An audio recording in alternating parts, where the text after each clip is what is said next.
The observation deck of the Celestial Harmony hummed with the quiet efficiency of a dozen species working in careful coordination. Dr. Lucia Thranex, the station's chief xenozoologist, stood before a holographic display showing behavioral patterns of various species across the galaxy.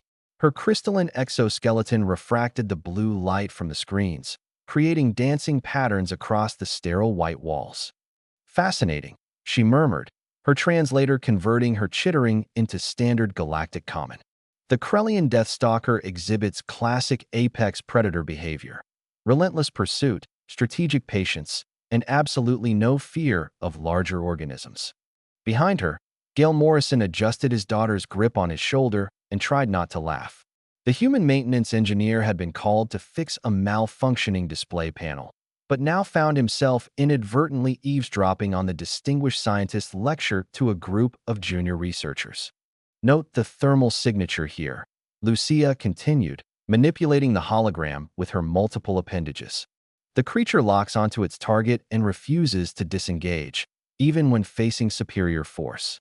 This is the hallmark of a true apex predator, the absolute certainty of dominance." A small, sticky hand grabbed Gale's ear. "Hard. Mia, no," he whispered, gently prying his 3-year-old daughter's fingers loose. "Daddy's working."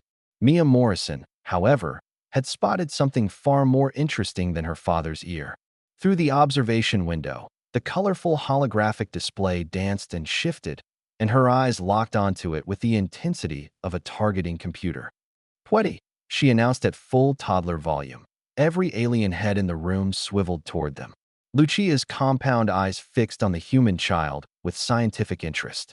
"My apologies, Dr. Thranex," Gale said, already backing toward the door. "We'll just—" "No, wait."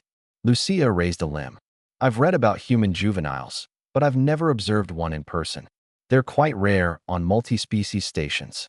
"Yeah, well, the company makes allowances for single parents," Gale explained, as Mia began squirming in his arms with increasing determination. "She's usually in the station daycare, but there was an incident." "What sort of incident?" "She escaped." Again, the Vrelian attendant called it unprecedented security breach. "I call it Tuesday." Before Lucia could respond, Mia executed a maneuver that would have impressed a galactic marine.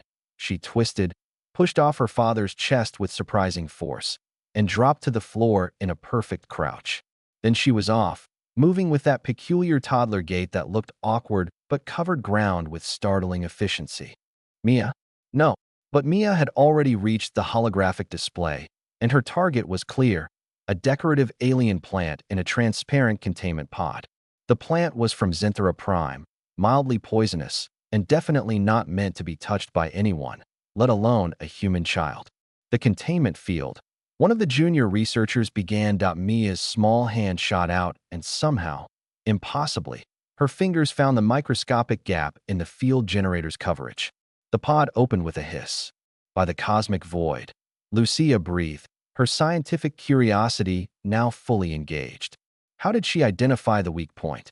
"Our sensors barely registered it." "Mia, put that down." Gale sprinted after his daughter, but she was already clutching the plant, examining it with intense focus. Then she did something that made every alien in the room recoil in horror. She licked it. "Human juvenile consuming toxin," one researcher shrieked, reaching for the emergency medical alert. "No, wait." Gale skidded to a stop next to his daughter, who made a disgusted face and immediately tried to wipe her tongue on her shirt. "Yucky," Mia pronounced with absolute authority, dropping the plant. Lucia approached slowly, her instruments already scanning. The toxin should have caused immediate paralysis in a creature her size. The concentration is sufficient to incapacitate a fully grown Vrelian. "Yeah, human kids put everything in their mouths," Gale explained, scooping up his unrepentant daughter. "Builds immunity, the doctors say. Mostly it just gives parents heart attacks." "Extraordinary," Lucia murmured, making rapid notes on her datapad. "Tell me, Engineer Morrison, is this behavior typical?" "For Mia? This is a calm day." He shifted his daughter to his other hip as she began reaching for a floating data tablet. "Last week she figured out how to open the cargo bay doors from the inside. Week before that, she somehow convinced the station's AI to give her override access to the snack dispensers. Override access. Lucia's translator struggled with her tone of disbelief. But that requires a security clearance she definitely doesn't have, yeah? She just asked nicely. Apparently, the AI found her persuasion protocols more effective than standard authorization.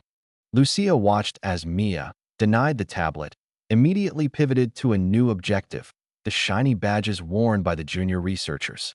She began squirming with renewed purpose, making grabby hands and deploying what humans called puppy dog eyes. Observe, Lucia said quietly to her students. Target acquisition, tactical flexibility when primary objective becomes unavailable. And now, watch, deployment of social manipulation techniques.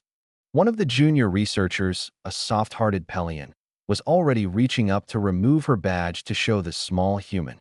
Don't, Gale warned, but too late. Mia had the badge, and Mia was not giving the badge back. What followed was a demonstration of toddler determination that would be studied in xenobehavioral courses for years to come. Mia clung to that badge with the tenacity of a Krellian deathstalker, the strategic thinking of a Tharnaxian warrior, and the pure, unshakable conviction that this shiny thing was now hers. 3 junior researchers, 1 chief engineer, and even Dr. Lucia herself attempted to negotiate the return of the badge. Mia just smiled, said mine, and held it behind her back.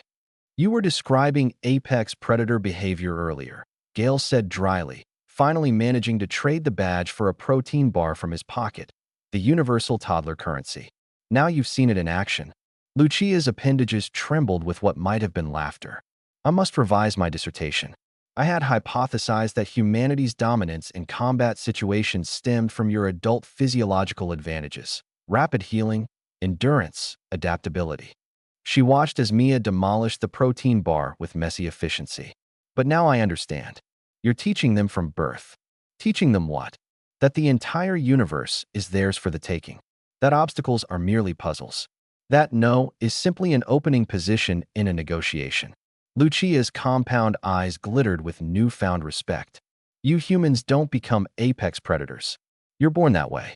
Gale looked down at his daughter, who was now happily making a mess of her snack, completely oblivious to the existential crisis she'd induced in the galaxy's leading xenozoologist. Nah, he said with a tired smile. That's just Mia being 3. But as he carried his daughter out of the observation deck, stepping over the plant she'd abandoned, past the junior researchers still recovering from their encounter, and away from the holographic displays now showing human toddler behavioral patterns flagged with red warning indicators, Gale couldn't help but feel a small surge of pride. The galaxy thought humans were dangerous because of their soldiers, their resilience, their refusal to quit. They had no idea the real threat was asleep in every station nursery, dreaming tiny dreams of conquest and cookies. Dr. Lucia returned to her display, pulling up new data streams about human child development. Her next paper would revolutionize xenobehavioral science. She'd call it Apex Predator Ontogeny: Why Human Juveniles Explain Everything.